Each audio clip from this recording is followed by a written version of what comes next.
Yes, we are live. Welcome, guys, to another episode of the Burning Discussion. I am your host, Extermicide, and I am here with my partners in crime. Roy looks a lot better today. You look like you're actually awake today. Okay, Ghandex, how are you, my friend? Good, how are you? I'm doing good. It's been a busy week for me, and I'll get into that in just a couple minutes. But, yeah, everything's just coming together. Good. Anything to promote? No, just taking things kind of slow. Okie dokie. Holidays and whatnot. Okie dokie. Roar, my friend, my Hi. buddy. Oh, you're getting ready to release some videos here coming up. Tonight, hopefully. Got to get them out now because next week's booked. So I hear. What is it you're going to be playing again? Shadowlands, World of Warcraft. Gotcha. Everybody's going back to WoW for a little bit. All right. Anything to promote, my friend? Yeah, you can follow us on the Burning Discuss there at Twitter. Links will be in the chat. You can follow all of us on YouTube, all of us on Twitch. That's about all I got. Okay. All right, guys. So last week the question was given to me by both these guys. Do we have a Burning Discuss Twitter page? Because I said if you ever want to be on the show and talk about Ashes of Creation with us, to send me a message over on Twitter. And then the question was proposed, and no, we did not have a Burning Discussion Twitter page, but now we do, and it's posted right there if you're watching me. And I wanted to go a little bit above and beyond, so to give you an idea as to what this Twitter page is going to consist of, I'm not going to get into that in the live stream right now, but if you're watching this later when it gets posted on YouTube and everything, at this point we are going to we're going to transition ourselves into a little trailer. So we will be right back.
Right back. Welcome back. Okay. Love how that works. Okay. So that's our new Twitter page. Please sign up. It's your best resource for everything Ashes of Creation, and we got big plans coming for this freaking page. Believe me. So, other than that, normally we would get into the show right now, and we are going to, but we got a little bit of a twist. Since I've been working on all these other projects and everything, tonight I will not be moderating the show. That responsibility is being handed over to Ghandex. And we'll see how I do. And he's going to take full control here. He's going to ask the questions, and he's going to keep the flow going and everything.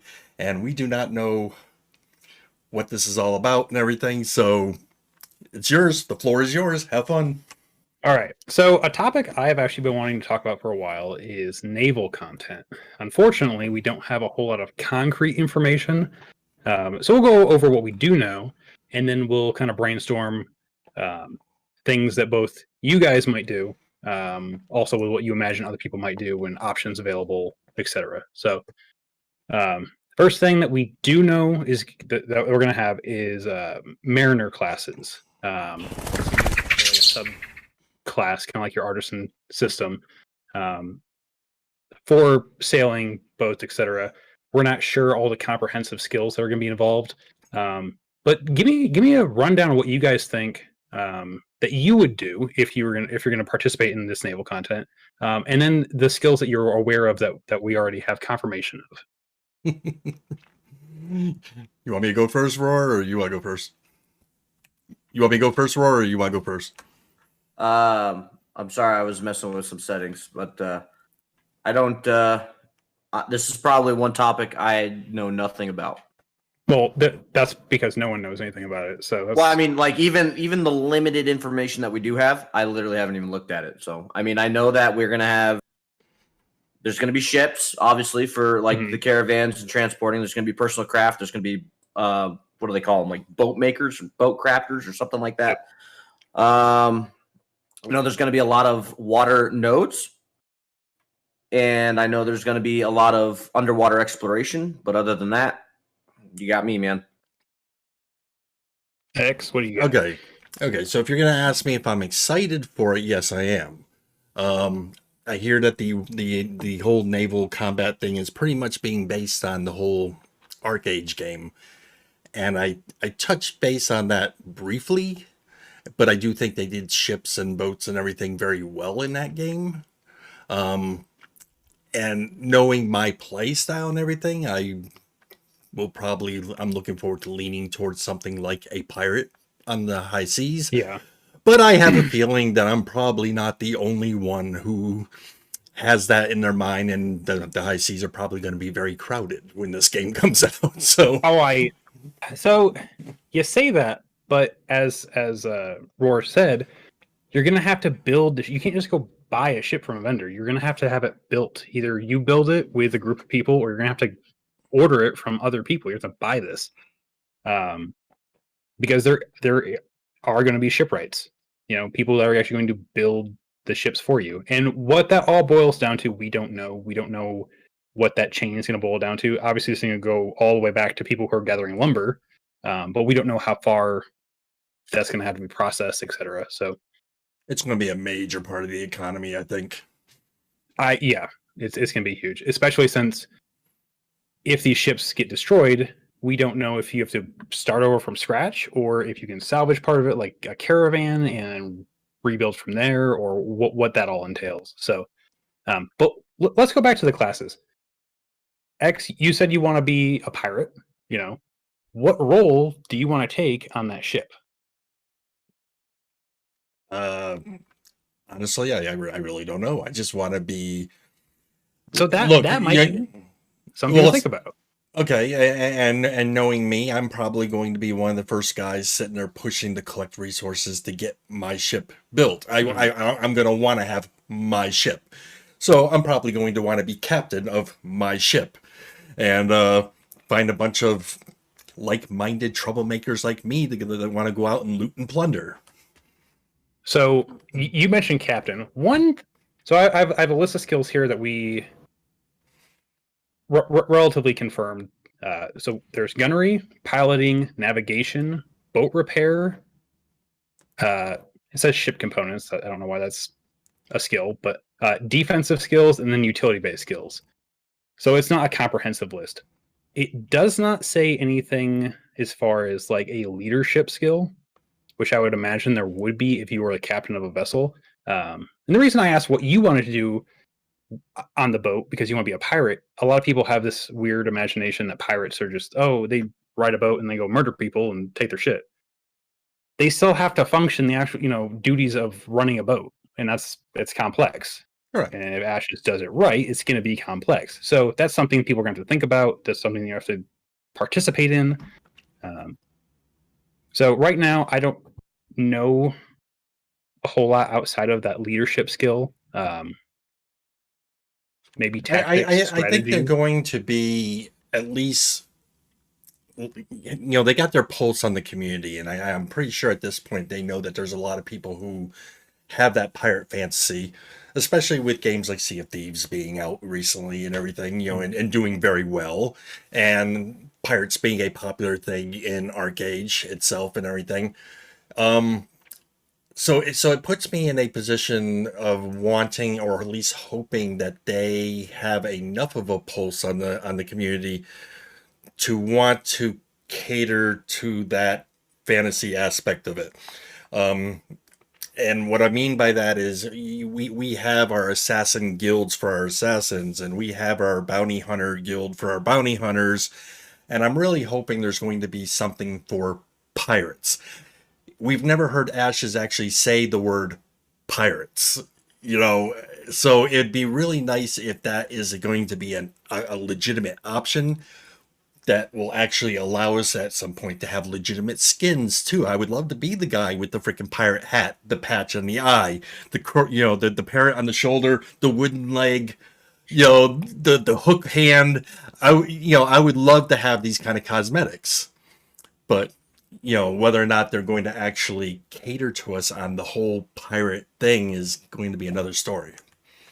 So, as far as cosmetics, I can't see why not. They might release one of the monthly cosmetic packages that's all pirate themed. Who knows? As far as like an organization, I can definitely see the Thieves Guild having a piratey aspect to it.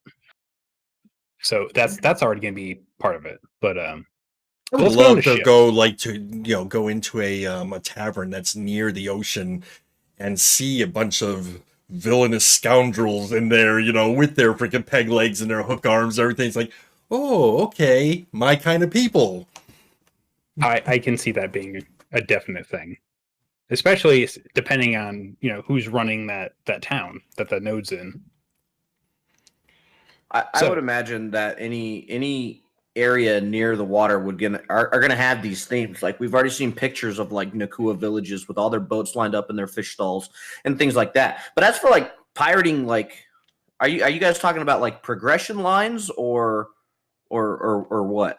It really depends on what Intrepid wants to do with it, how deep they want to go in with it. I mean, if they're going to actually do something like with the bounty system but for pirates, I'm all for that. If I can get like a daily quest every day that involves me having to, go and hunt down, a certain faction or guild or anything on the high seas, I would love that kind of crap. Well, I mean, as far as like the bounty system goes, I think that's going to, that would just apply just as well. And like, it would. I mean, you guys got to think about it too. We know that we've been told we can capture ships, right?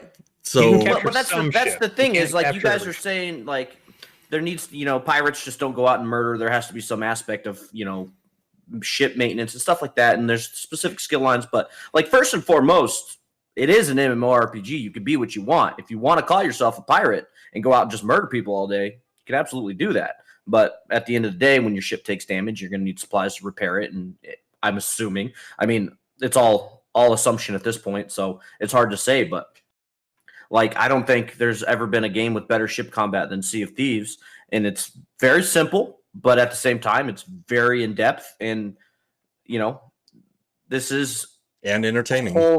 There's a whole other aspect to Ashes of Creation than just naval combat. So I would imagine while they probably want to keep it simple, they're also, want to put their own spin on things too, When you touch base on the whole naval combat part of it, though, there is one aspect that has me nervous, and that's the fact that I keep hearing that there's going to be no gunpowder in Ashes of Creation. So I'm assuming on these ships there's no cannons or anything. So that I guess who needs cannons when you can shoot fireballs? So we do have magic. That is a thing. So I can see, you lining up battle mages on the side of the ship, and that is your cannons. That's your broadside. And the benefit about having people shooting your cannons, as opposed to actual cannons, is that they can move a lot easier. So if there's a ship on your right side, everyone's going to go to the right side to shoot at it. If there's a ship on the left side, everyone's going to go to the left side. So that's a bit better. They're suspected that there will be harpoons. With that, I also see zero reason why we can't have ballistas on ships or other siege. They had other siege engines on ships. They had catapult on ships before. Not necessarily trebuchets, but if someone wanted to put a trebuchet on a ship, I'd go for it. So I did read one post from Steven. It was actually a quote, and it was on the wiki. So he quoted him and posted it on the wiki, saying that he's hoping to have something to show for ship combat and navigation during Alpha 1. So whether or not that actually comes to be, but he has I don't see stated it. I don't see that being the case in the first 2 tests. Possibly the one that is scheduled for March, but definitely I don't see it being in the first 2 tests. Thoughts on that, Roar? I honestly don't even think they've touched it. Just seeing how Well, the fact that he mentioned it, makes me think they must have at least touched it, or else he wouldn't have mentioned it. well, I mean, just going off of how rough and stuff the underwater mounts and stuff looked during their last live preview, like ship combat is, or even having ships up and running and floating around, like I think that's a ways out. I mean, March, that's only 6 months away. It's. I mean, you can make a lot of progress in 6 months if you focus on it. But we'll see. Who knows? We'll see. I think maybe later in Alpha 1 for sure, but I mean, within the next couple of months, I highly doubt it. Let's go talk about ships, since we're kind of already on that subject. We know that there's going to be 3 size categories. There's going to be small, which there's a little bit of controversy on this, what that means. I've heard it's personal ship. It's just one person. It's just you. I've heard up to 5 people on it. I've heard to 3 people on it. So we don't know about that. But there's going to be small ships that are going to be 1, possibly up to 5. I don't know if it's going to be that many. But there'll be medium-sized ships that'll be able to carry an entire group, which is 8. And then there'll be large ships, which will be able to carry an entire raid, which is 40 people. So 5 groups. Now, within these groups, I imagine there will be different types of ships.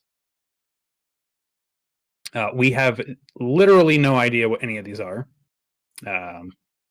Outside of the galleon is what they classify as one of the large ships, which is going to be a warship. We know there's going to be fishing vessels. I can't see those being large, but they might, depending on how they're doing fishing. So those are probably going to be small and medium-sized. Thoughts on this, guys? Any opinions? If I had to guess, and I may be completely wrong on this, I think it's going to be very much like the mount system, where it'll be a tier 1, tier 2, tier 3. Your fishing boats and everything, will probably more than likely be a tier 1 type ship. And you get your tier 2, tier 3, and therefore you can get from the shop, you can get your skins for your tier 1, tier 2, tier 3 type ships. I think they're going to stick with that kind of system. It would kind of make sense to stick with that kind of system. Roar?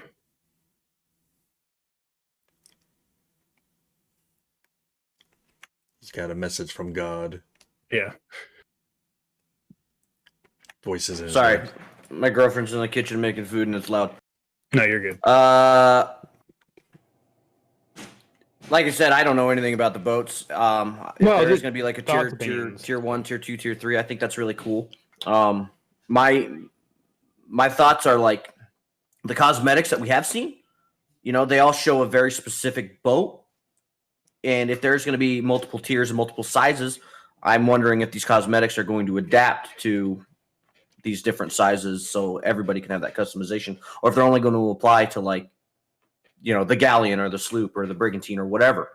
Because I know that for like the mounts and the mount skins, you have to obtain that mount first before you can apply a skin to it. So I'm wondering if the boat skins are going to be the same way. Like you have this picture, like some of the pictures that Extermicide put together for us. Like this picture, obviously, it looks like a pretty big boat. Am I going to able to apply that skin to a smaller version? So That's a good thought. And I'm gonna we'll have to- guess that it's probably going to be, like I said, tier 1, tier 2, tier 3, which would be your small boats, medium boats, and then your larger ones. And that would be my top guess. But I'm wondering if there's not going to be a different type of classification outside the sizes. Size, so far as we know, only indicates how many people it can transport. I'm hoping that there are different utility roles that these boats can take, and they can fit into different size categories. So, like, there could be trade ships that would fit into the medium and large sizes that would be able to carry extra cargo, etc., stuff like that. We don't know how. But see, something. Are you talking like caravan when you say trade No, ship? I'm talking about trade ship. So, let's say you have a caravan, because there's going to be more than caravans, and we don't fully know exactly how the water caravan is going to work. Because the water caravans could possibly, you go to a port, and then instead of the caravan itself transitioning into a seafaring caravan, you unload and put it on a boat, a trade ship in essence, and that ship is your caravan in the water, and you still have to protect it, etc. So it can still be attacked. It'll still prompt notifications that it is a caravan. And this is all hypothetical. We do not know. It's hypothetical. I think this would be a nice alternative rather than the caravan just magically turning into a bunch of floating rafts. But who knows? No, they said it takes a few minutes for it to transition to a seafaring Yeah, I mean, caravan. But what do you mean by trade ships, though? So think realistically. You have goods in a city, or goods in a different city, and you transport them to this city that's on it has a harbor. You take those goods from that caravan and they transition over to an actual trade ship.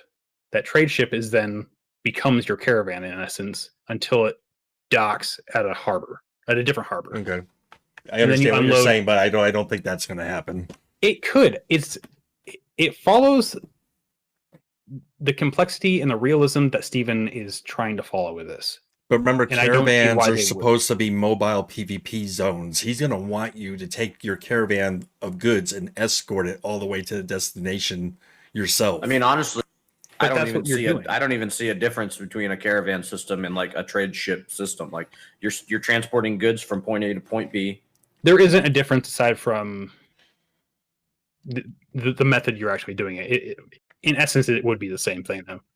I mean, honestly, how would the method be different if you're transporting stuff from point A to point B? Because you over don't own that boat. I mean, you might, but you don't have to own that boat. Are you talking like an NPC driven boat that you're just a part of? No, player driven boat. So why wouldn't we own it? that would be a caravan. Because you could hire out. Yeah, you could hire out another person or possibly someone else in your guild. You start the caravan and you go. I don't know. This is all hypothetical. So we'll see. Okay. I'm just thinking utility wise for the vessels. Is it just going to be purely skins, or are we going to have different vessels that actually do different things? I don't think know, he'll man. go that in depth in the game. I don't think we're going to see Disney Cruise Line out in the freaking ocean. I don't want to see Disney Cruise Line, but I don't think we're going to see cruise ships, trade ships, oil ships or whatever, Shell Oil. Purely 100% military vessels on the ocean. That's not what we're saying. Like you even said it yourself. There's I think it's fishing more vessels. I think it's more based on size, small, medium, large. And I think your smaller ships are going to be your fishing ships. I think your medium ships might be pretty much to transfer, you just kind of get you to dungeons and everything, where your big galleons and everything are be the heavy duty pirate ships. They're going to be the warships, the people who are looking to carry a full raid of freaking people and looking for trouble. So you say that, but most pirates in real life had smaller vessels than the people they were attacking, and they attacked for the most part trade ships. and trade ships were large. That's where I'm going with this. If they're going to implement some kind of piracy system, you had smaller, faster vessels to catch up, swarm, and overwhelm a larger vessel that had a lot of loot on it, and then you killed everybody and you took the loot. And then you usually sunk the ship, or sometimes you stole the ship. But I think you're thinking more modern day pirates, and I'm thinking more Pirates of the Caribbean. you're thinking movie Pirates of the Caribbean. I'm Yes, thinking fantasy yes. pirates, which I mean, Yes. we're talking about a game here where people are fighting dragons, leveling up. Like, you want to talk about the realism of things. Like, we're fighting dragons and shooting fireballs out of our hands. We Like, I have don't think we're dragons in going this for a world, realism. sir. Go to Australia. There's dragons. Let me Yeah, I just want to say see that guy something. sprout wings and fly away and shoot Yeah. fireballs out of his mouth. Like, He has poison. Let me say But say I'm one thing just that's saying, like- just a little off topic here. Okay, have you both played Battlefield at all ever? Yeah, Which one? every one of them. I played every Yes. single one of them. Okay, see, Sure. all right.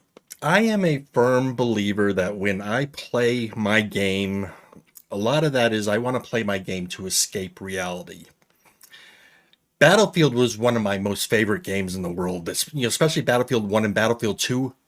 Oh my God, I had so much fun and so many freaking great memories with those freaking games. Were the graphics what they are today? No. And to go back and look at them on YouTube, you're like, it's kind of cringy. But back then, it was state of the art. Okay, it was all about the freaking fun and everything. I am a firm believer that the more that video games advance, the more real they become. You kind of lose a balance between fun when you put more realism in it. And it seems like the more realistic a game gets, the less fun it gets, to me anyway. I don't know how many other people feel that way, but if I play a new Battlefield that comes out, it may look outstanding and everything, but I don't have that fun value that I had when I played the old ones. The old ones had, like, little weird shit could freaking happen that isn't supposed to happen. Someone shoots me with a freaking tank. I go flying in the air and then I land on top of a building. I land on top of a place I'm not even supposed to be, and then I can start shooting the people below me because somehow I freaking, survived. But as the games become more realistic and everything, those funny moments, those fun times are farther apart and fewer. So I don't know how you guys feel about that. But when I don't want a whole lot of realism thrown in this game because, like I said, the more real it gets, the less fun it gets.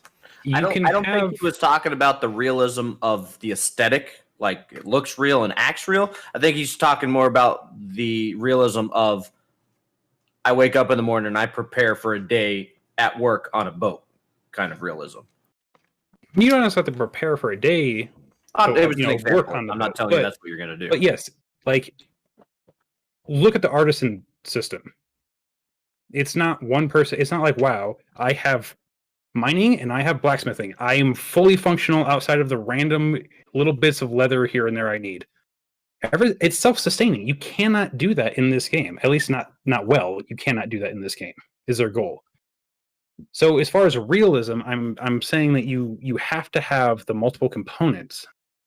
So as far as a realistic standpoint, as a pirate, large pirate vessels don't work well because they're slow and they'll be caught. And they're slow and they won't catch up to anything that they're trying to get. So, because I can guarantee there's going to be a correlation. We do know there's boats are going to have stats just like caravans and horses and stuff. I guarantee large vessels will be slower than smaller vessels. Guarantee. Some of those big boats had big sails too, and they were able to catch the enemy. There's this thing called physics. The bigger the sails, yes, it gains more wind, but it also causes more drag.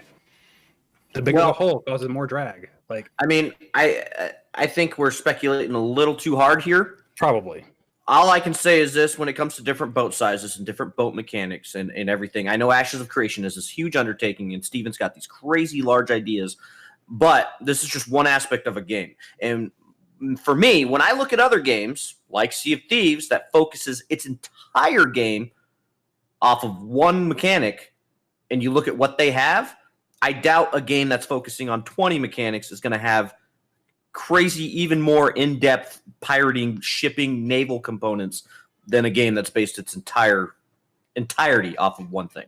and you would know that better than us. I haven't played Sea of Thieves. I've watched very little of it. I do know. Have either of you played Arcade? I've watched videos of Arcade, and I've heard a lot of people compare or say that Steven is trying to model the boat system off of Arcade. So with Arcade, I do know that different boats are actually different, and they have different upgrade options. Correct. And that's where I was coming into play with. There's different sizes. Do each of those sizes then have different boats that would actually fall into that category, which you can then modify and upgrade and put different? We don't have cannons, but ballistas or other, utility defense weapons or whatnot on them. I would imagine that there will be different grades of. I mean, I don't even. It's like so hard to say, dude. Like, there's just it is hard to say, but I'd like your opinion, and that's the thing.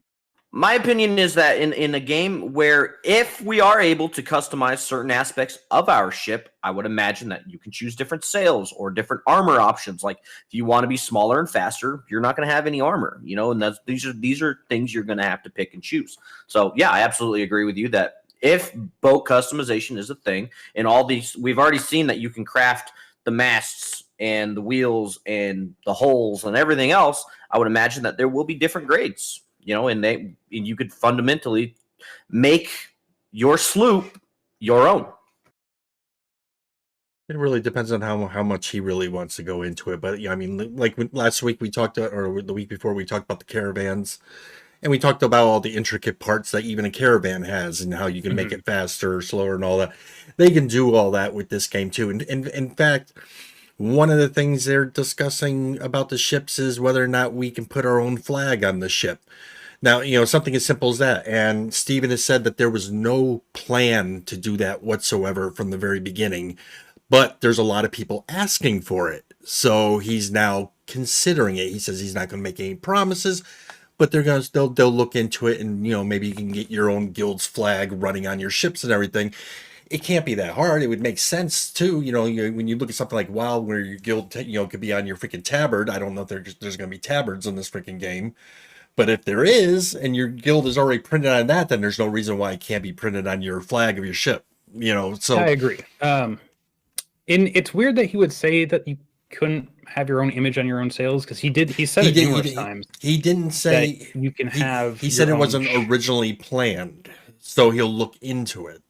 But he did say that they were planning on you able to put, your own person. You could upload your own pictures to put in your house. You can upload, your own logo to put for your shop sign. He said those. What's the difference between that and a ship sail? I don't think there is any difference. So he basically said, as far as uploading those pictures go, he's going to have to hire someone who their full-time job will be nothing but viewing moderating the pictures. He says he's not too worried about it because, it's a subscription-based game. And if you want to sit there and upload something that's going to get you banned or whatever, then, hell, you're screwing up your own freaking account. So he's not too worried about it on that aspect. But still, you're going to have the people who are going to try to push the limit. So he's going to have someone who's just doing nothing but moderating the damn pictures. And that's what Twitch does with emotes, right? You want to upload an emote, you got to wait, get it approved.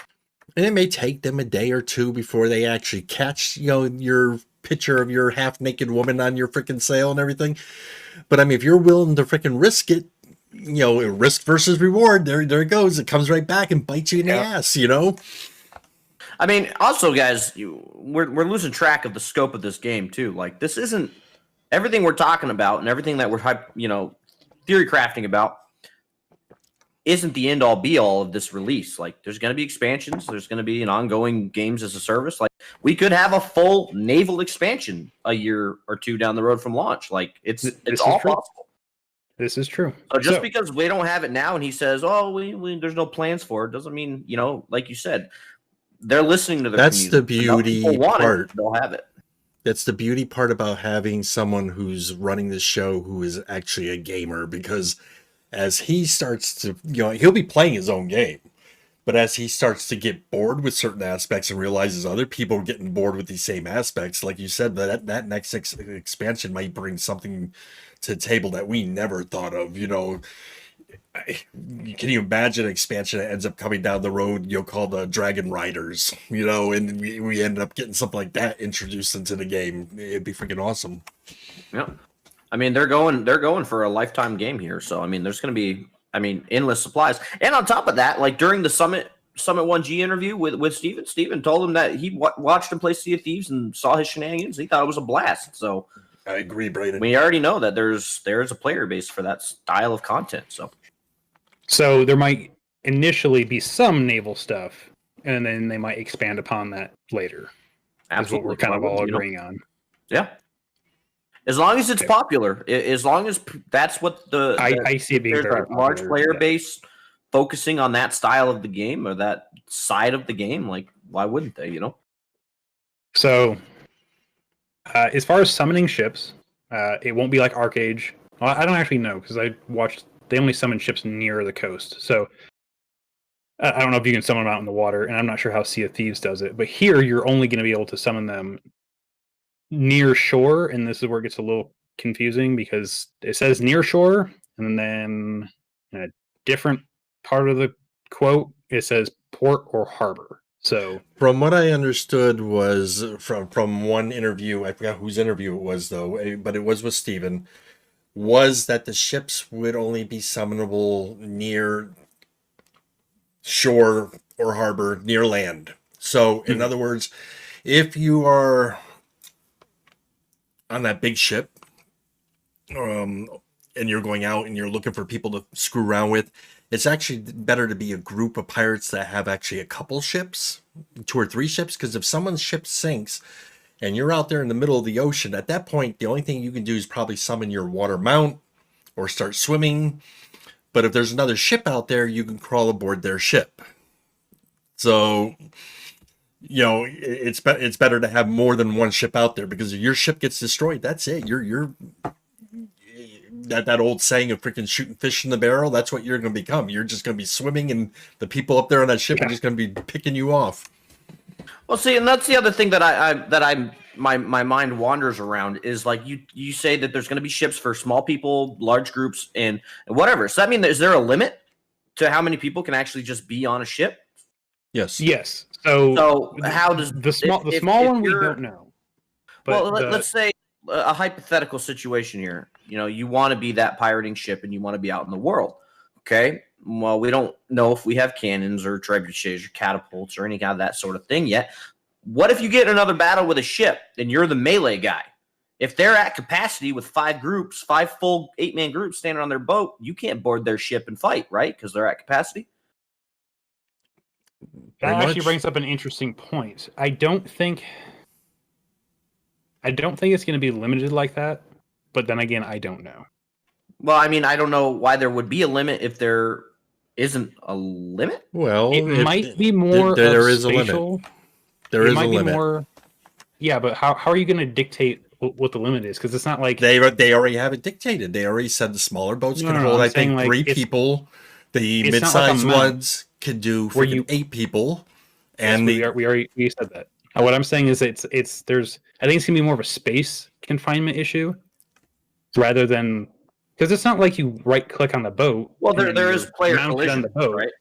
Yes, so people could push you off. You can't have 50 people standing on a ship if there's no room. They'd be shoulder to shoulder and unable to move. But at the same time, while it will be tight, there will still be room for other people. I think this is more of this boat will hold a raid, but it can still be attacked by melee. I don't think it's going to be like it has, slots that people fill. You know what I mean? Like, I disagree. Like 40 different jobs for 40 people? There might be 40 different jobs, but it's not going going to... You're still going to have to be able to move around on the boat. That's what I'm saying.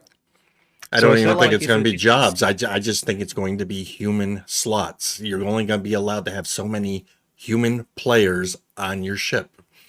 Simple as that. If your ship is full to capacity, that guy's freaking swimming who's down there, unless someone else wants to jump off board and freaking give him his spot. See, and that's why I automatically, right there, that exact thing that you just said right there throws naval combat right out the door for me. I don't think it does. I think you guys are looking at this like it's a mount where you have a spot on the mount and you're static on that spot. I'm the one that asked the question. Okay, I'm not saying this is how it's gonna be. I understand you asked the question. Let's go back to the whole lack of cannons thing. And I brought up that you have mages, and those mages run from side to side, and they are your broadside. How do they run side to side if you're stuck in a slot? They have to have room to move around on that ship. People They are going to move around. I'm not saying that they're literally stuck in a slot. I'm saying, but people will be able to board that ship. It's going to be more of a like real estate space. It's going to be a footprint. You have X amount of movement, area to move around in. And sure, people could block you if you lined everybody up on that ship on the very edge and prevented people from boarding, because there is player collision. You could do that. Ridiculous. That's my thought. Okay, How does it work in Sea of Thieves? Because I don't know. No, Sea of Thieves stop. has no One second. Let me ask one question. Why would Intrepid say our large ship is going to hold 40 people, but allow you to put 80 people on it if you want? Because it can hold that 40 people comfortably. Maybe the medium-sized vessel can hold 20 max. Max. We don't know. They gave the size of the ships. And so what I'm gathering from I think we're having a disagreement here, and I think we're going to continue to disagree on this. I think they've already given us the amount of people that can fit on these different size ships. I don't think there's any play with that, and I'm actually in agreement with it, and I like it. So beyond that, I'm kind of really freaking hating this conversation because it's already been printed that this is the size of the ships, how many people could fit on each. Well, Okay. I mean, so at that state, Extermicide, what you're saying is everything that we know at this point in time is set in stone? Unless they change it. Which is what Alpha's for, correct? Exactly. So what you're saying, based off of that point of view, they're telling me that the largest ship can fit 40 people. That's the maximum. Correct. If you engage in ship combat, if you don't bring a boat with 40 mages or archers that have ranged abilities, you are at a disadvantage.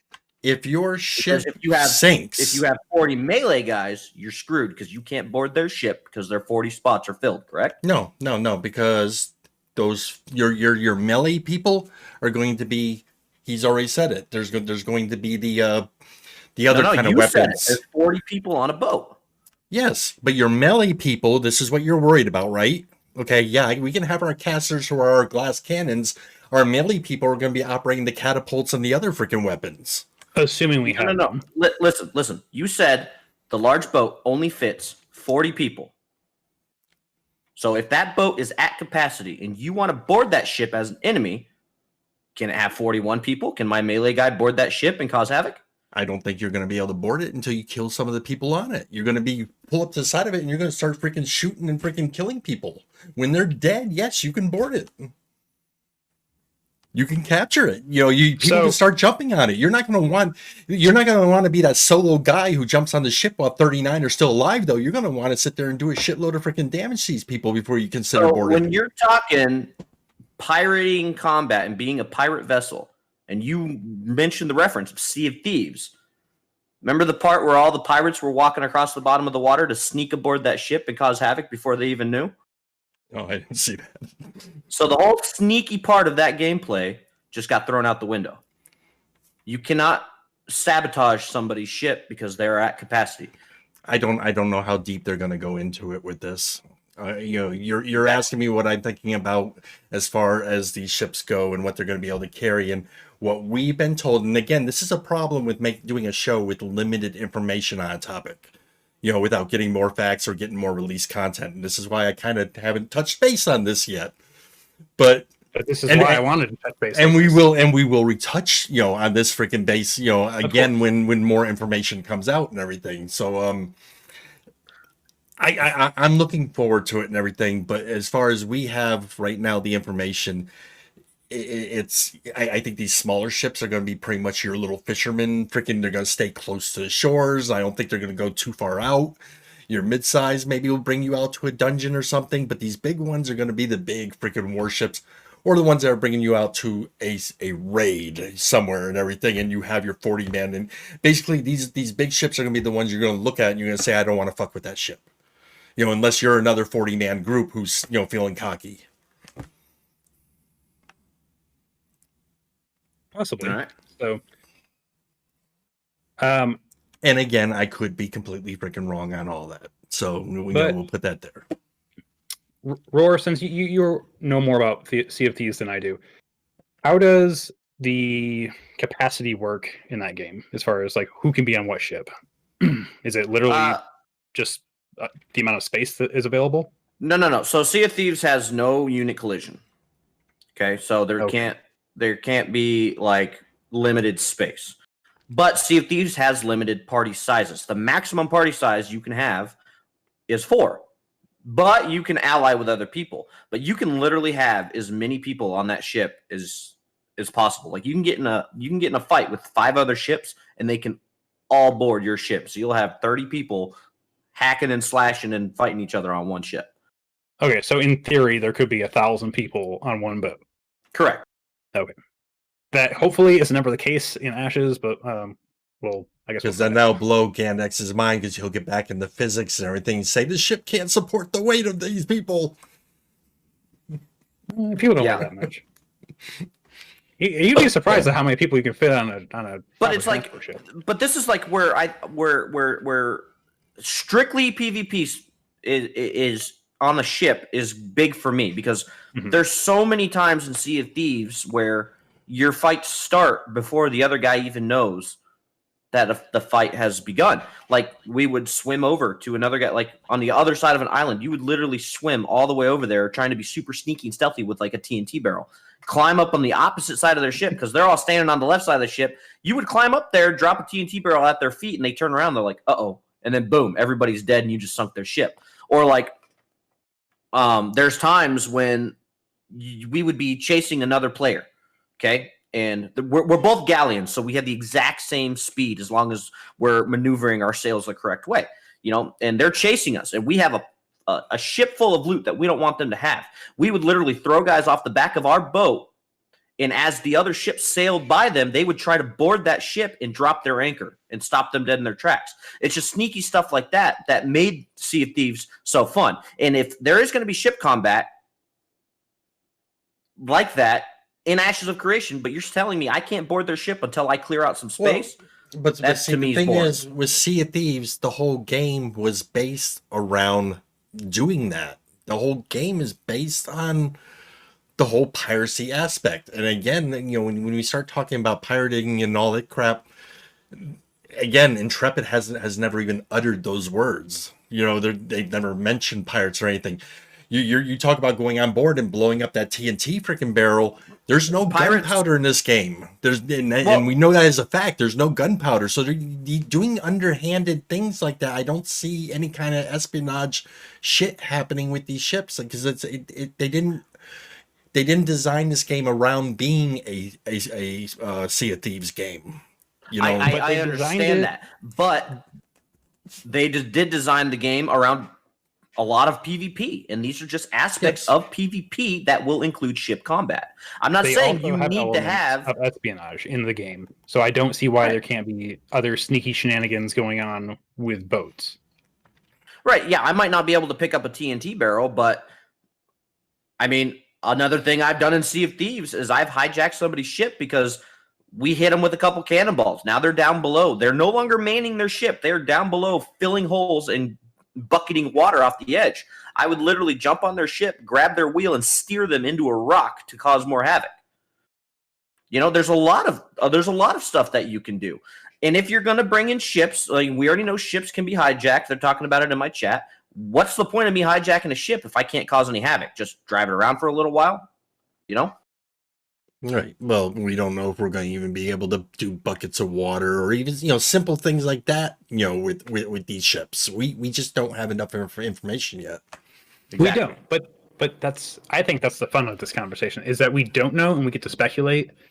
And hopefully if Steven or someone else is watching, it gives them some ideas to go off of if they don't have any. And I'm sure they have plenty, but you know. Just we know that ships can take damage. We know that ships can be hijacked. We know that ships have limited capacity. I think one of the big things is going to be the hijacking of the ships. And I'm getting this mentioned in my chat right now is, you know, there's a group of 4 of us. Okay, well, but let's say we have a lot more freaking friends. One of us doesn't have his own ship yet. Let's go out there and find someone with a ship so we can steal their freaking ship. Now you got your own freaking ship. We didn't have to go hunt for all those freaking resources and have it built for you. We just took someone else's, let them do the work, and got you a ship. I think that's going to be a fun aspect of it. I think that's where Steven's mind is kind of at. But that we could take it even steps further than that. Like, you're right. We just let them put their whole ship together, and we want to take it. Okay, well, just because we took it, they can overpower us and take it back. What's more fun is taking it and destroying it so they can't take it back. That's possible. The way I think.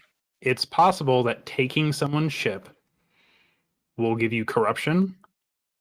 Oh, absolutely. Why wouldn't it? And it might throw bounties on you. We're pirates. What the fuck do we care? Not even a might. I'm just saying. Absolute fact. Just saying. I think that would be an interesting. I think corruption now. What the hell? If I get corruption from stealing a handful of flowers from some lowly gatherer, there's absolutely a corruption and a bounty system for stealing someone's entire ship. Well, I hope so. But as much as you want there to be pirates, I guarantee there's going to be just as many people going to be bounty hunters hunting down pirates on the sea. But pirates is a relative term. This is just going to be general gameplay. Piratery itself, yeah.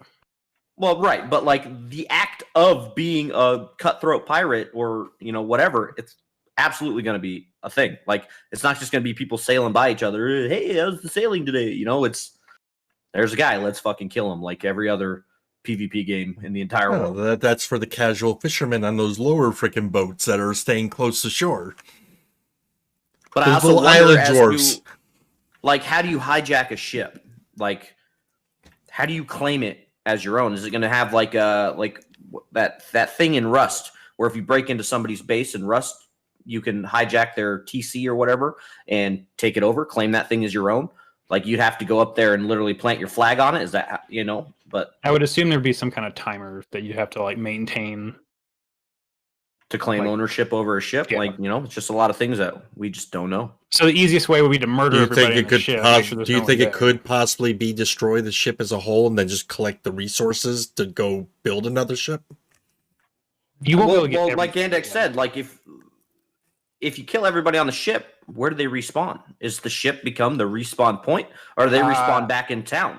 Because if they all respawn 10 miles away in town, that ship is literally based on dialogue that Steven has had in different videos. It doesn't sound like you're going to spawn in the ocean on your ship, especially if there's no friendlies there. If it's not a friendly space. So if we get on their ship and it's hostile there, they're not going to spawn with a bunch of hostiles. They're going to spawn somewhere else. And I can't imagine they're going to spawn in the middle of the water. But then again, I don't know. Interesting. I don't know. I think a lot of the systems that are being put into this, not just the pirating in the ships, I think a lot of the stuff with the game, and I say it almost every episode and everything, there's a lot more PvP here at work than what we really freaking realize. Well, we're only talking about PvP right now. We haven't even touched on PvE yet in this video.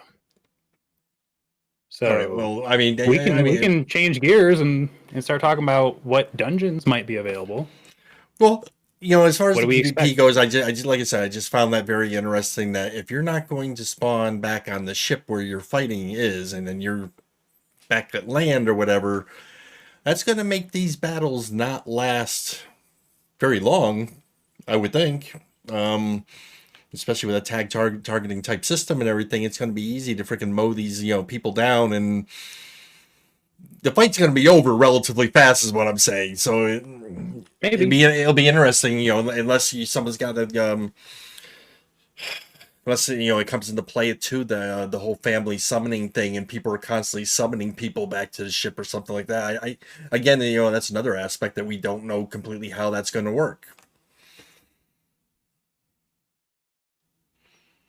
We'll see. So we do know that there will be dungeons and raids in the ocean, both underwater and possibly above water. Maybe world bosses roaming around There'll the be ocean. islands out there and everything. Yeah. So, see, the weird thing about an island, unless it's not a very big island, it's hard to consider that to be naval content. Sure, you got to get a boat to go there, but you don't need the boat to do the dungeon. You don't need No, the no. boat. I mean, no, I don't. I being that most content is not instanced, having a dungeon that you need to sail through on a boat, I don't think is even in the. No, I don't. I don't even think there's going to be one that you sail through. But you may have to sail to an island to go to the dungeon that's over there on that island. Actually, you just brought up. I literally spaced the whole. Most of it's not going to be instanced, so I can actually see guilds just putting boats around the dungeon and just defending the living shit And out that of goes it. back to my topic last week. What's to For stop farming, yeah. massive guilds locking down content? That's the thing. That could be a thing. And That's actually a very it good doesn't point. even have to be content. I mean, if you guys are watching the pictures that I gave you that are rotating, one of the freaking pictures was of the of a port, and it's got the stone bridge that goes over the entrance of the whole port. Mhm. So you guys had to see that picture by now. But if a ship is coming in, there'll be a whole freaking guild up there who's ready to freaking jump down on your freaking boat. as Not you if come that in. ship's at capacity, by your own words. They would just hit invisible walls and bounce in the water. Well, there's also this thing called fall damage. We don't know how that's going to work. So, But like you're exactly right. You do the same thing in Sea of Thieves. You see a ship coming, you jump off the rock, you land in the water, and then boom, grab their ladder and climb aboard super quick. But somebody in my chat just said, seeing as Arcage also allows you to jump onto an enemy ship and PvP on that ship, I think AFC will allow that sort of thing since Steven's last game was Arcage. I agree. Fair enough. That's the whole part of that sea life, man. Getting on board the enemy ship, pulling out your sword, and having a duel. if you look at realistic naval content or like realistic naval battles in the past, before gunpowder and everything, that's even with gunpowder. All I know is Pirates of killed the Caribbean, bud. But you mostly killed everybody because muskets and stuff were wildly inaccurate back in the day. So 90+% of everyone who died in naval combat died in melee because they boarded their ship. I want to know if we're going to be able to if it's solely going to be I'm going to swim over there, or if it's we have grappling hooks, can I swing over there, etc. Because I think that'd be kind of interesting if we could do Pirates of the Caribbean style swing over on ropes. You know what? I mean, at this point in time, with everything else they want to do in this game, I would be highly, highly disappointed if there wasn't anything similar to what we're talking about. And you got to remember, it's 20.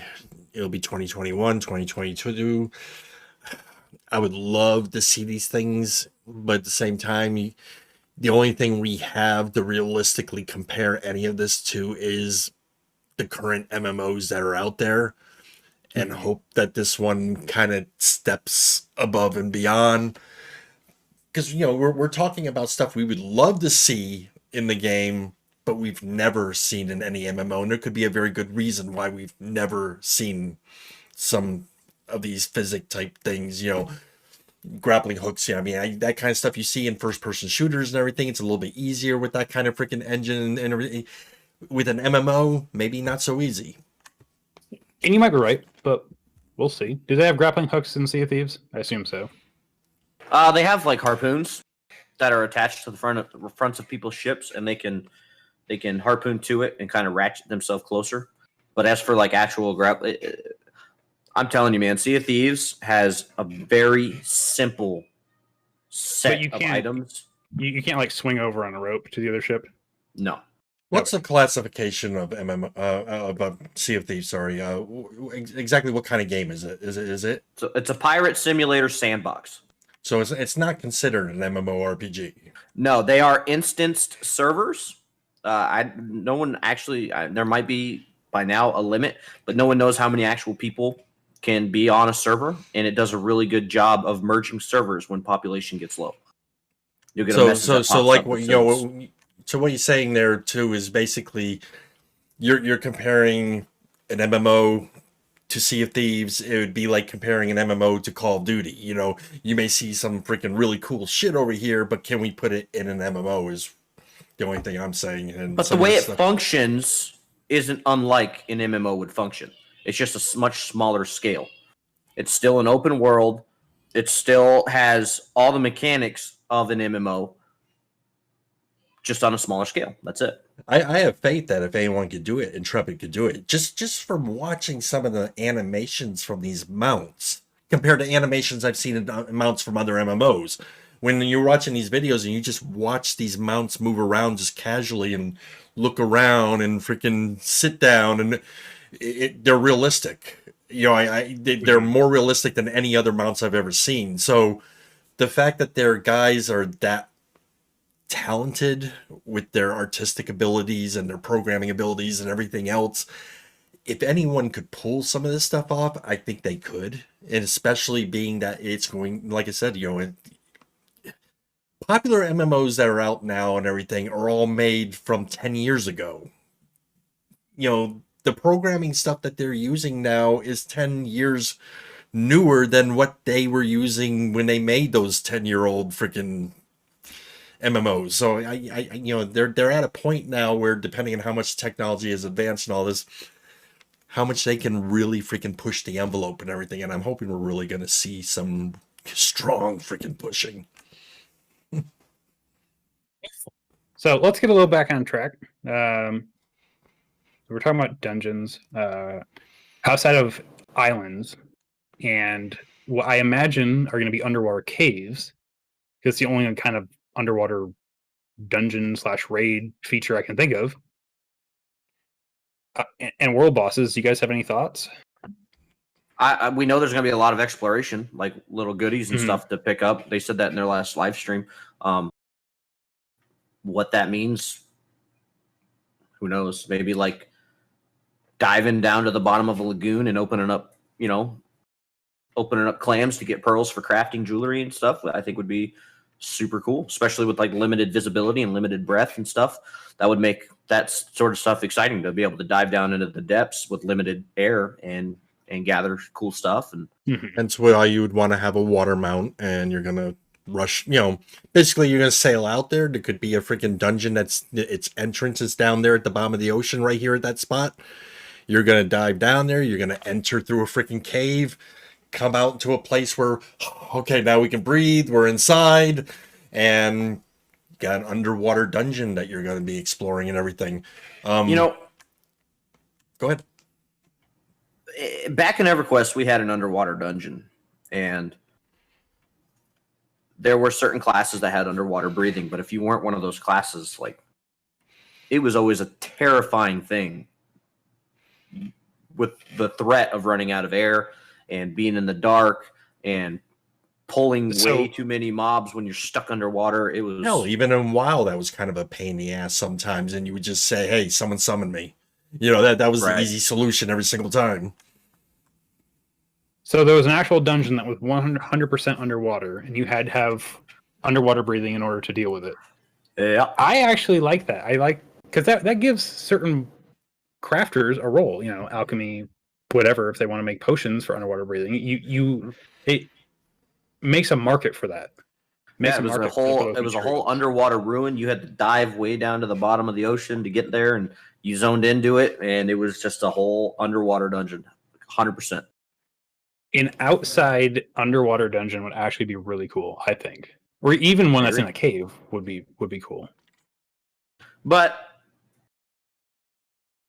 we've seen the visibility issues with Ashes of Creation's underwater stuff, and they did say that there will be potions and stuff that'll help that. But if you had to require everybody to have these things on, like, what, a 10-minute buff timer maybe for a potion drink, I don't know. Kind of be a pain in the ass. It would, but at the same time, there's that risk versus reward, so it might be worthwhile. Yeah. And if we've seen footage of their water dungeon, that short little 3-minute video they have on their YouTube. All the water's like dripping down, and it's all barnacleized, and there's like a lot of like Kraken-esque like sculptures and statues and stuff in there.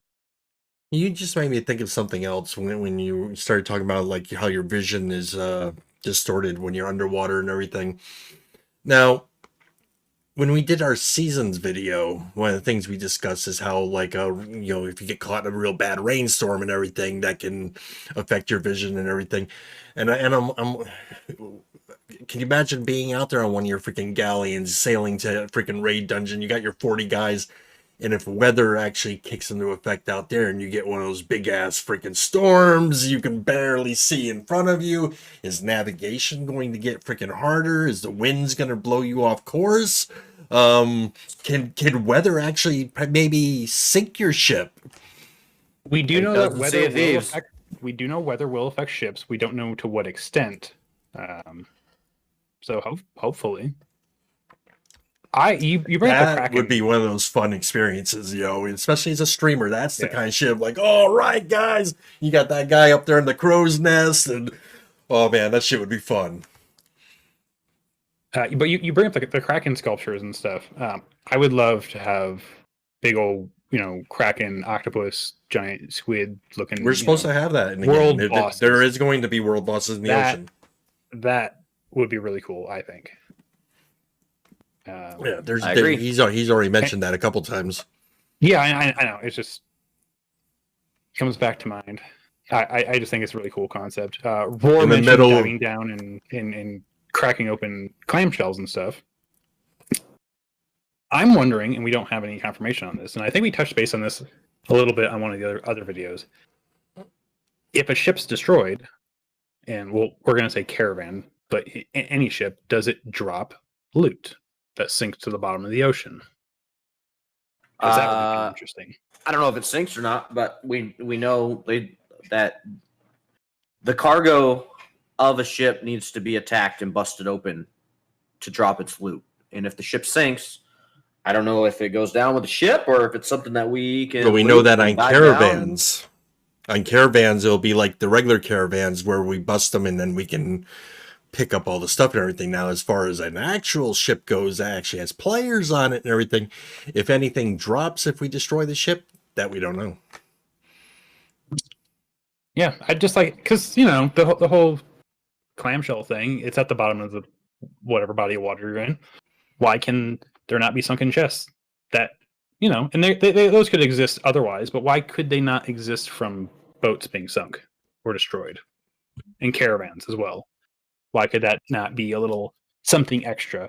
So you think you might have like a group of people who aren't necessarily pirates? They might just be treasure hunters, and they're going out Could there just be- to dive be. down and try to find treasure and come back up and bring their booty back to town, and without getting Could be. killed. That's their daily mission.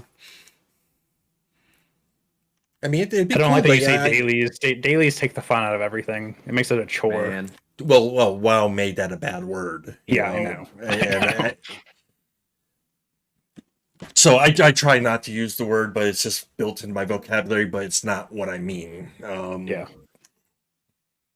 And again, that's no slap on freaking WoW. Either you love it, you hate it, but I don't play it anymore, but I can still respect the game for what it is, and I hold it in high regards as one of the best MMOs that ever is. And you're kind of a fool if you don't put it in that category, in my opinion. you're right. All right. Well, What else you want to touch The only- base on? Because you got about 20 more minutes. the only other thing I have is we can talk about crafting the boats, which I don't know if anyone is anyone in the chat super interested in learning how to craft a boat, because we don't know a whole lot. I got a guy. You got a guy? All right. He's I been guess we can talking go into about it since we figured it out. We didn't figure anything. We have no idea what it's No, gonna just be. that they announced what do they call it? What is it called? They don't actually have a name for it, but shipbuilding, quote unquote, under the wiki, is that shipbuilding is a crafting profession. I believe there will be a shipwright artisan skill. I don't know how that's going to break down. It's anything like the caravan crafting, how you have to craft each little individual component of a ship. I mean, I can almost guarantee it's going to function just like that. It's going Let- to go let- back to This is What? going off topic just a little bit, but with all these different professions for everything, does this hurt your guys' heads at all? Am I the only one who gets freaking migraines thinking about all this? You know, to the point like you're like, so which skill am I gonna level up to an artisan? There's so many freaking routes. There's so many choices. There's so many different things I'm personally going to need in this game. You know, what's gonna be my easiest route to get it? No, Yeah, not I really. think- I mean, I think if you look at it from a what's the easiest route, I think you're looking at it from the whole wrong point of view. What do you don't even have to be an artisan if you don't want to. You can just omit that from the game. But you're going to be requiring other people to get things. And even other artisans are going to require me as a blacksmith. I'm going to require certain things from other people. That's I just the think way you it's gonna just be. need to focus on one thing, not all of it. Like I generally gravitate towards the same thing in every game. I'm usually some sort of alchemist, or gatherer, mainly a gatherer. So that to me is easy. You know, I'm going to pick something that I enjoy gathering, and that's what I'm going to focus on. And the rest of it doesn't even matter to me. And I agree with Roar. You pick something that you like, that resonates with you, and that's what you're going to focus on. Roar's going to be a gatherer. If Roar's a miner, You'd like know. that, wouldn't you? I would like that. Give me that homie discount. Well, you know, and that brings me back to like, okay, if I'm a freaking gatherer, then okay, I gather, I store my stuff in the bank for when I need it and everything, and then the freaking town gets raided, and I lose a percentage of my shit, and then I have to go out and gather more and everything. But maybe this might change the way, we don't know how everything's going to work, but this might change the way you would normally do stuff. Maybe Roar is not going to go out and gather And that's a 20 good stacks of point. something before he sells it. Maybe he is a miner and he's, oh, hey, I got a stack of Work this. And orders, he buddy. Work orders. hands it off to me and I give him some cash for it right then and there. Because then it's not going into a bank, it's being used almost immediately. But the same thing can be said about literally anything. You might That's not true. be the gatherer. You might be the artisan guy who finishes the product. You're still going to have a plethora of finished product or unrefined product in your storage. You're not going to make use and instantly sell everything. There might not be a market for it. I don't think it's going to sit around as long as we think it's going to sit around. I got a stupid question then. If everything else is being stored in your bank and everything, actual money, your gold coins and everything, does that have to go in the bank, or does that in the mattress?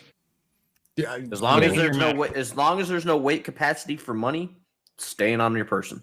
Exactly. Unless they're going to limit it. Like, oh, you can only carry I so think. much.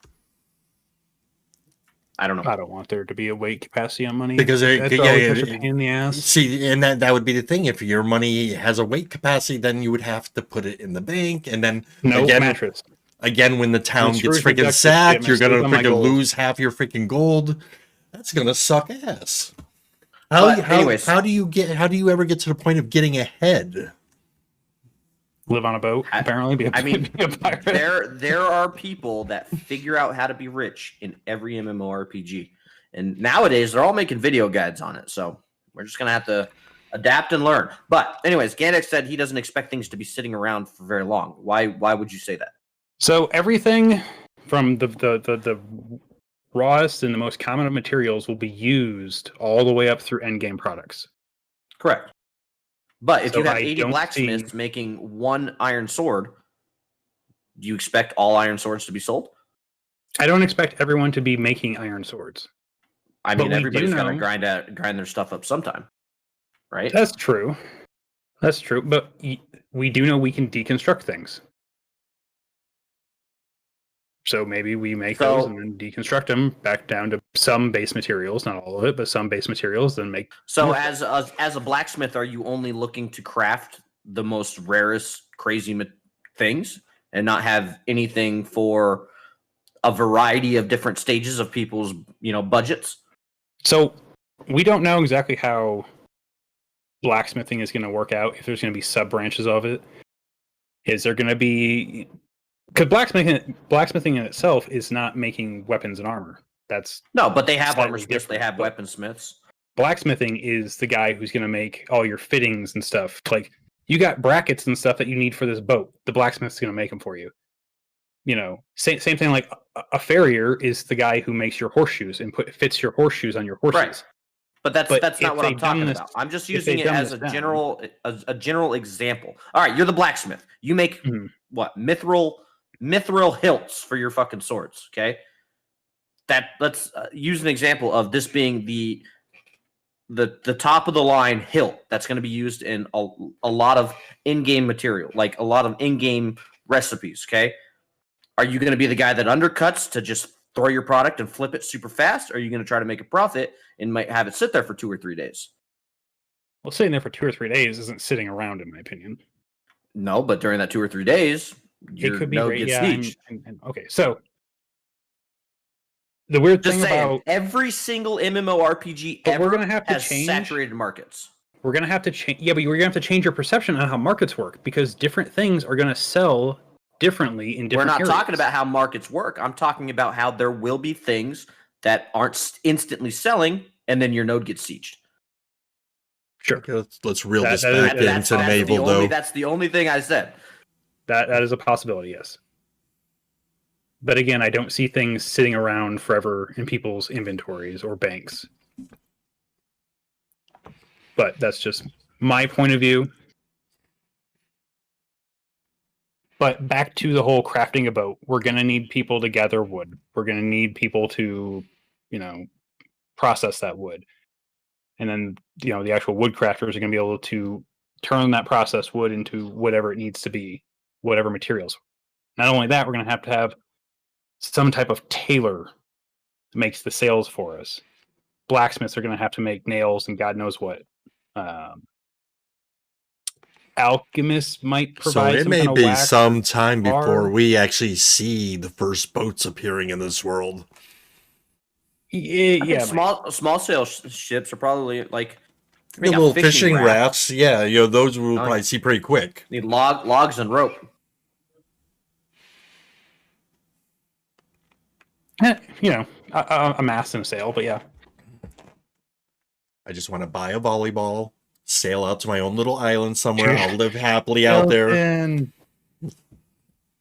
you don't buy the volleyball guy. Till your It island just gets floats. It sieged. floats to you from FedEx plane. Right. I don't know, man. I'm. This is one of the things I have little to no thoughts about because I just don't really care that much about the whole naval side of thing. It's never been a reason. Like Sea of Thieves was fun to me because of the PvP aspect and stealing their stuff. But when it comes to like fishing and exploration and stuff like that out on the open seas, like I just don't care. Not for I'm me. looking forward to the boss fights out there. I'm looking forward to just the getting together with a group of friends and getting on a ship and sailing out to that next PvE dungeon that we're going to do. So I'm looking forward to that. But I'm also looking forward to actually attacking another ship and being the victor and seeing what kind of awards you can reap from it. Is it something that you can turn into a livelihood and freaking, if you get good at it, and you got that good, perfect freaking team, we can sit there and sink someone every freaking day and make a good freaking amount of, coin from it. That would be cool as all hell. Because I don't think it's going to be anytime quick that we see that freaking guild of freaking Mandalorians come freaking hunting us down. Or did I just say Mandalorian bounty hunters? Yeah, like, mean to say Mandalorians, while you could pay Mandalorians to come hunt down pirates, I'm not sure that's the first thing they're going to do. But That was a slip-o. This is the way, man. spoiler alert! This is a little I have late, spoken. Spoiler alert! From what, 2 weeks ago? A week ago? I don't know. Maybe they'll come out with some gameplay or they'll reveal it during live stream. They'll absolutely blow my mind, and I'll change my stripes. But it's I just still not think they something would I'm have super to into. build something that would cater to pirates. I need to hear Steven at some point say pirates. I need him to say that freaking word and recognize that you they still are in have the a few game. days, I believe, to submit a question to the. What the hell? Yeah, it's coming up here, isn't it? Yeah. So, I guess we'll touch on harbors real quick before we end. So, do you guys think coastal nodes? Before we get into that, from the little video that I gave you guys that you're watching and everything, what do you guys think of the skins for the ships that you can buy? Do you like the looks of these skins? I think some of them are super impractical, especially if there's going to be unit collision. Like that white one with the little heart flag and the that one, the one with the swan ship. That one is like, oh my god, that's so girly and everything. It just screams, "Attack me now! Attack me now!" I think most of them are fine. I don't really see. So there's one.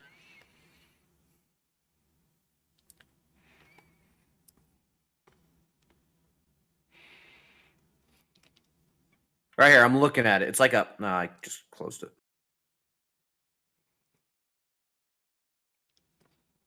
All right, so I'm looking at this one. I don't know if you guys can see it on my stream, but it's like a Viking style ship, and it's got 100 oars coming out of each side of it.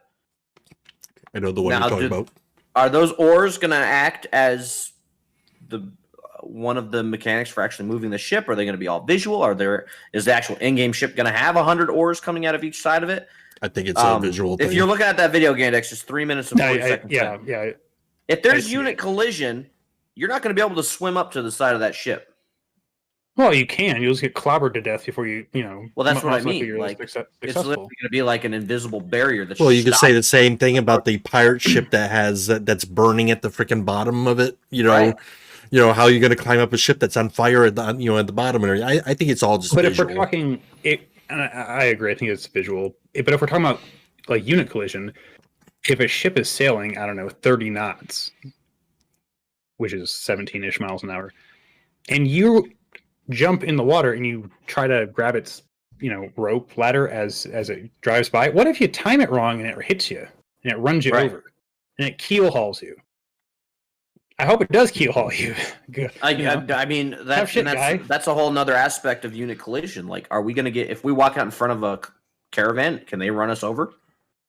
Because we as players can provide siege damage to a caravan, but why can't the caravan do the same thing to us if we get in front of it? That's a very good point. I think it should. And if I swim in front of a ship that's going full speed, am I going to die? But so a lot of these cosmetics, some of them are super badass. Don't get me wrong.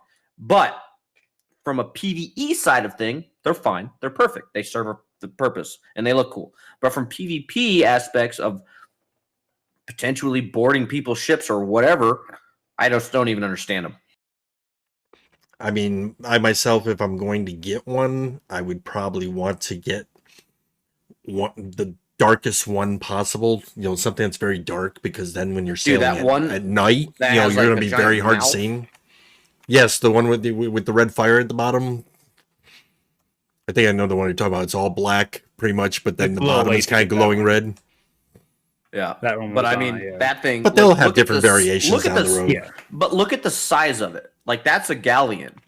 Like, when you take a player model, and I know this is just artwork. It's just concept art. Mm-hmm. It might not actually be that big.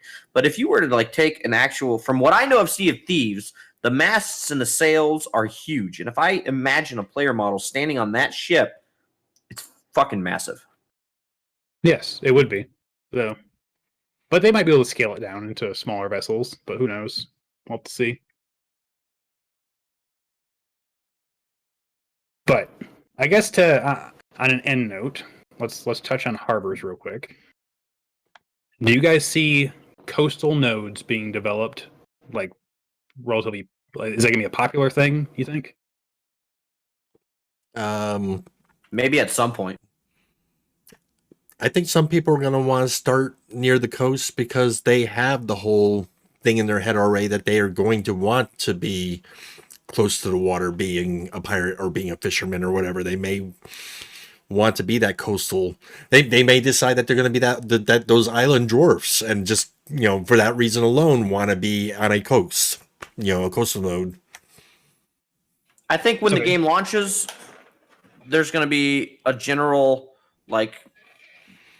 not everyone's going to know what the hell's going on, so they're all going to gravitate towards kind of one spot. But as time goes on, people are going to larger guilds and people are going to forge alliances, and they're going to say, we want to do this dungeon. I honestly think it's just going to go where people are going to go where the loot is. They don't. At some point in time, people get bored with scenery. They get bored with the world map. All they want is to chase the loot, the best stuff to craft that loot, or the best drops for loot. And if a water dungeon provides the best loot, that's what we're going to have. I love my MMOs. I've always loved my MMOs. I love that feeling when you first log in and you start exploring the world for the first time with the bright eyes of wonderment as to what's around that next corner and everything. With that said, I'm hoping that there's going to be so much introduced to this game that we have no freaking idea that's just going to blow our minds. Because, it became a routine of logging into these new MMOs, and they all basically followed the same pattern over and over again. Different skins, they look, different art styles, but it was basically the same freaking thing. And I would love to go into this game and find that the learning curve for it is way freaking up here. That even someone who is a veteran MMO player has to look at something and say, do I actually want to do that? Is that the best thing? I don't want the decisions to be simple like they have been, because, from all the other MMOs, we just kind of learned this is what I usually craft. I usually do my alchemy, and that's what I'm used to doing, and I'm going to do it in this MMO too. I want to get into this one and say, wow, there are so many freaking options all the freaking around me. Which way do I go? I want to be confused, and I want everyone else who comes in the game to be confused too, so we can all be confused together and learn together, and try to figure out everything together. You know what people do when they get overwhelmed, right? They quit. That is true. So people do give up. As much as I do want complexity to this game, if it's difficult for even experienced players to figure out what the hell is going on, anybody who's new to this genre is going to quit, and this game will die. So I don't think anyone wants it to be difficult. I think they want it to be complex to the point that we don't. There's going to be that sense of wonderment that we had back in the day, where we don't know. Difficult was the wrong word. I just want it to be different. I don't want it to be the same cookie cutter that we've been doing for the last 20 years. And I don't think it will. At the same time, you say cookie cutter, but there's only so much they can do, right? It's still the MMORPG formula. You have to make a balanced game for every single style of person that's on this planet to be able to jump in. And I agree. But like we were talking about before, the engines and everything, what they're doing, what they're using to design the game and everything, we're talking. The most popular games, like I said, are already freaking 10 years old. What can they do now with the programming language that they couldn't do before? What are we going to see that we have never seen before? Because that's the thing. Those freaking past games, you can enter a different game, different skin, but I've seen this before. I go and do this dungeon. I've done dungeons before. I don't know how to give you an example. I want to just see something I've never seen before.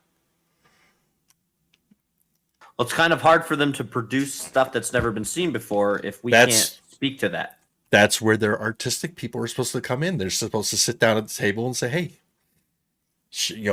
Well, art is one thing. Programming is another. I mean, we touched base too on a past show too that when we were talking about the races, we touched base on the whole thing with how the different characters, the different races of this world left Farah and went to this the other world, Sanctum. Okay, So then we actually mentioned, could we see at a later point with an expansion or something that we actually have to go back to Sanctum for some reason? Which is almost, all of a sudden this fantasy MMO is going to turn into more of a sci-fi type MMO. If you think about it, we're going through portals, we're going to another planet. I want to see things introduced in this fantasy MMO that's going to make it not feel like every other fantasy MMO that I played.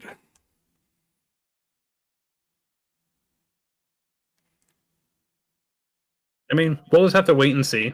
But I know what you want, because it's the same thing I want. You want to be surprised. You want to be able to enter a world and to not necessarily know. You don't have the same. We don't want the same expectations that we already have. So. The very first episode that you, me, and Zyphine did. Okay, this was another conversation that came up. I would love to go into a dungeon. We work our way to that boss. He's some giant ogre, and I would love to see that freaking ogre pick one of us up and start using us as a freaking weapon, or throws us across the freaking room, interact with us in a way that we've never seen a boss interact with us in any other MMO. Swallow us, and, you're trapped in his belly for a little bit and you have to work your way back out somehow, something different that we've never seen. You cut your way out, sir? You don't work your way out. You cut your way out. You might come out as I know how this you don't know. Well, I mean, if you're talking that aspect of just like a boss combat where like World of Warcraft, did you ever fight Deathwing? I left World of Warcraft after Burning Crusade. So Deathwing's massive, right? He's a massive dragon. You literally fight on his back as the dragon's flying around. And you're working your way up his scales, up his back to his head so you can take him out.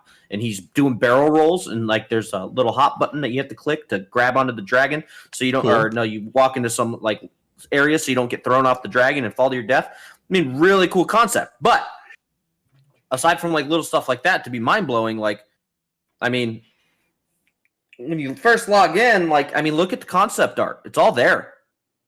We've seen it.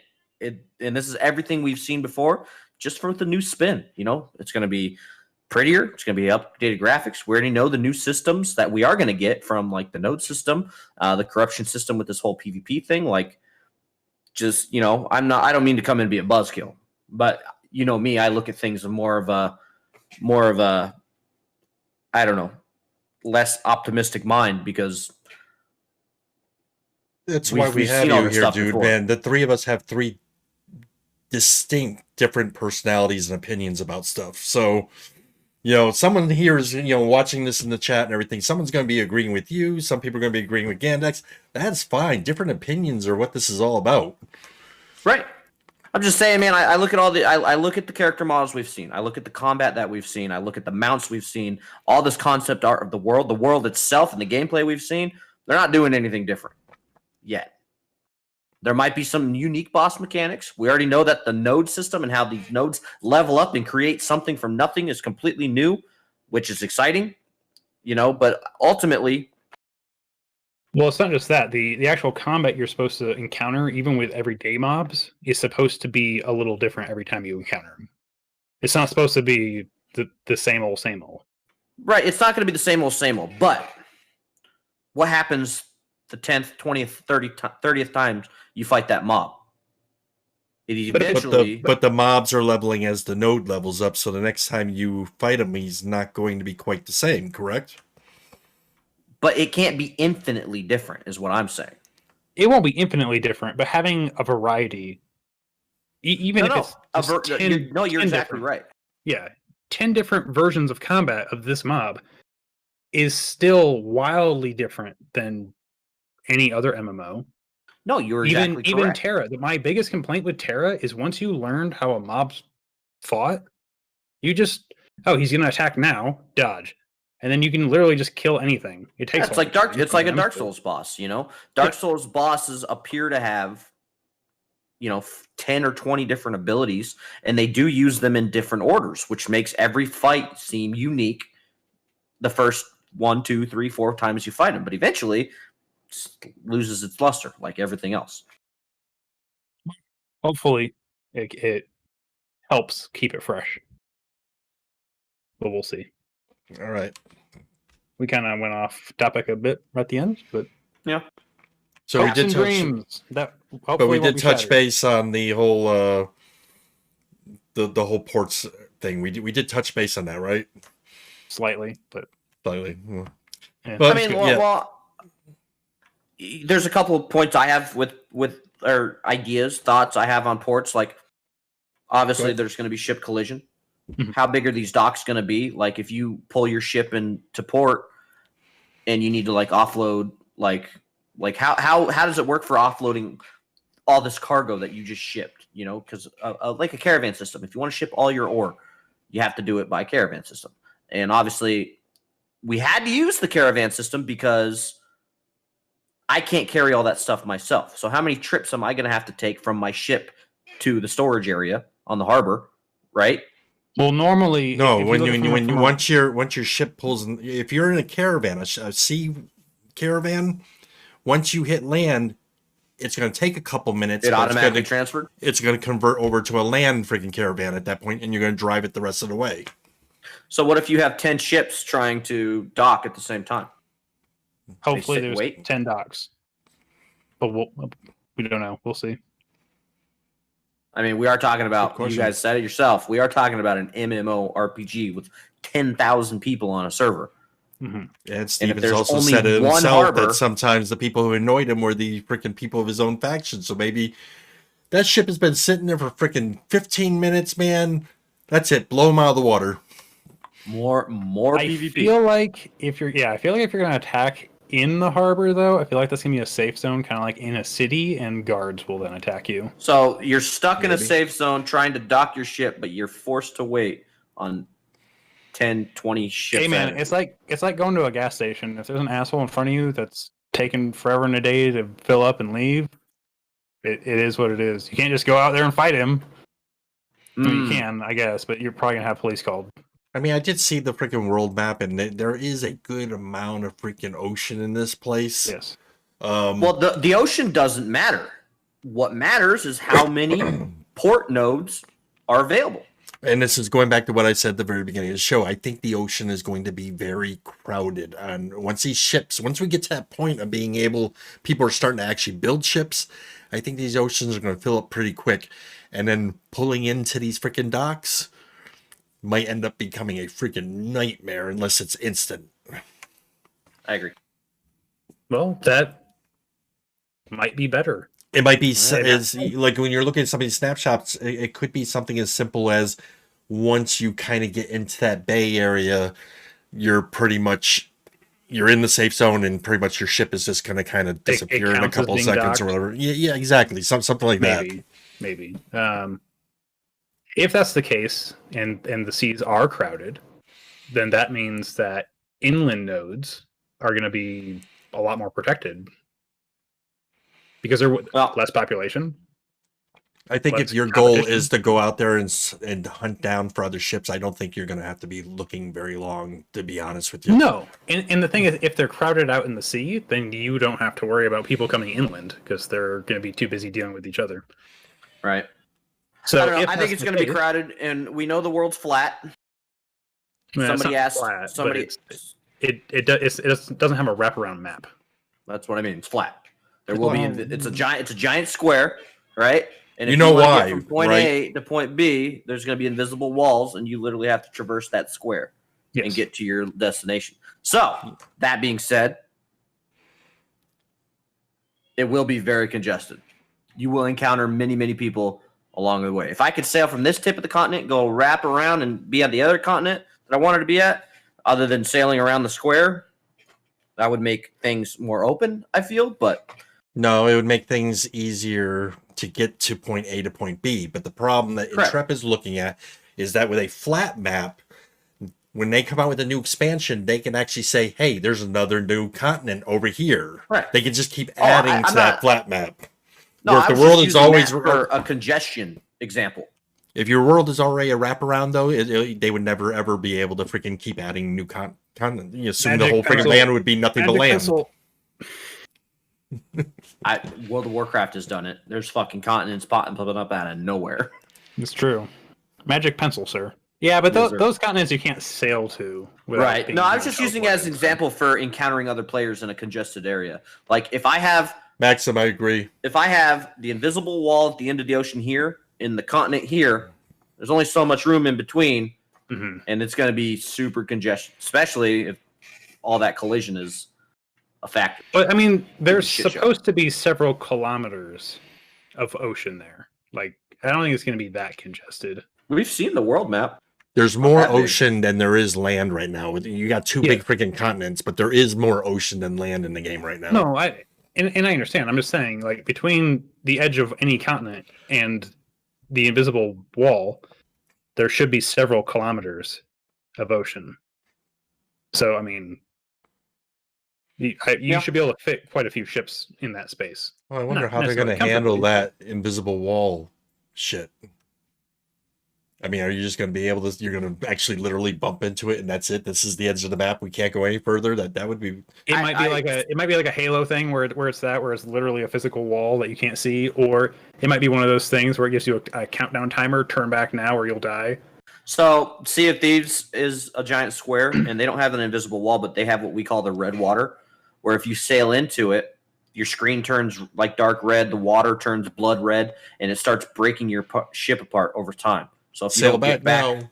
yeah, which is cool because it doesn't make you feel like there's a barrier. Like you don't just run into a wall, or it's not like turn back now, or we're gonna fucking insta-gib your ship. Like it gives you a moment. Like if you have the supplies to keep repairing your ship. Oh, that's cool. No, I was thinking in my head that you were going to sail into like maybe the side of a giant mountain that you could. There was no freaking parking spot anywhere. You could go around and. I don't know. I think like a lot to fog think bank. about. But you would lose realism. thing. Realism. Dude, what if they did it like you're right? You sail into the fog, and then like if you're out there for X amount of time, like a kraken comes and swallows your ship. Oh no! Go in the fog and find Skull Island. Yeah, be pretty cool, man. That could be a thing too. Yeah, but that brings me back to whether or not they're going to include any pop culture stuff, and like if the Kong versus Godzilla movie ends up becoming a massive freaking hit, if they would actually kind of pay tribute to it, somehow give Kong his own little Skull Island and everything, that'd be cool. I'd like stupid shit like that. I think every once in a while having that first Captain Jack Sparrow scene, where he's standing on that little ass rowboat that's sinking as he goes into port, just randomly, like once a week or something, at a random different port that just happens. You just did you see a pirate just do that? Yeah, that'd be hilarious. There's a lot, man. So much. But, All right, we wrapping it up there, guys. yeah, we'll wrap it up here. That is naval content for as far as we know and suspect. All right, guys. So thank you for joining us. Those who joined us in chat, if you haven't done so already, follow us. Depending on whose stream you are watching right now. Other than that, I thought good show, guys. Ghandex, you did a good job. Well, thank you. It Call went off upon topic you a bit, again. I thought, but We always go off topic a little bit somewhere, So there again, this all basis comes down to us freaking having to deal with a lot of theory crafting because there's only so much you can do when you're only given so much facts. But the hopes of a show like this is that while Steven is still in that development phase, maybe he'll take a look at something like this and say, hey, these guys actually came up with a good idea here. Let's freaking do that. And sometimes you can be a group of developers all sitting around a freaking table and you're coming up with ideas and everything, but everyone hits a wall every now and then. And every now and then you just need that fresh outside opinion that's coming out of nowhere. And sometimes those opinions come from strange places and strange people like us. So again, if you haven't done so already, follow us and check out the Burning Disgust Twitter page. There's big plans for that coming down the road, and we will see you next Sunday, 9 p.m. Eastern Standard Time. Good show, guys. Catch you later. have a good night.